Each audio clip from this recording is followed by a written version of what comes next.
राजा मानसिंह की कथा। राजा मानसिंह, जो मेवाड़ के राणा प्रताप के समकालीन थे, एक महान राजपूत योद्धा और विद्वान थे।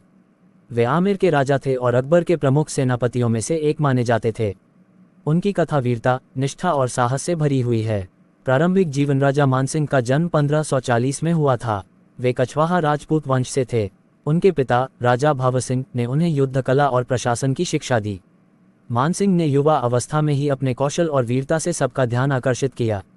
अकबर के साथ संबंध। राजा मानसिंह ने अपने जीवन में कई महत्वपूर्ण लड़ाइयों में भाग लिया। जब मुगलों ने भारत में अपनी सत्ता स्थापित की तो उन्होंने राजपूतों के साथ संबंध स्थापित किए। मानसिंह ने अकबर के साथ एक मजबूत दोस्ती की, जिससे वे मुगलों के प्रमुख सेनापतियों में से एक बन गए। हल्दी घाटी की लड़ाई। हालांकि राजा मानसिंह और राणा प्रताप के बीच संघर्ष का भी दौर था। हल्दी घाटी की प्रसिद्ध लड़ाई 1576 में मानसिंह ने अकबर की ओर से राणा प्रताप का सामना किया। ये युद्ध राजपूतों और मुगलों के बीच की सबसे महत्वपूर्ण लड़ाइयों में से एक माना जाता है।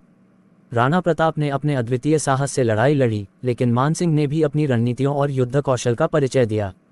कूटनीति और निष्ठा। राजा मानसिंह ने कई बार कूटनीतिक तरीकों से राजपूतों और मुगलों के बीच संबंध सुधारने का प्रयास किया। उनकी निष्ठा और समझदारी ने उन्हें एक महत्वपूर्ण राजनेता और योद्धा बना दिया। उन्होंने अकबर के प्रति अपनी वफादारी का प्रदर्शन किया, लेकिन हमेशा अपने राजपूत धर्म को भी बनाए रखा।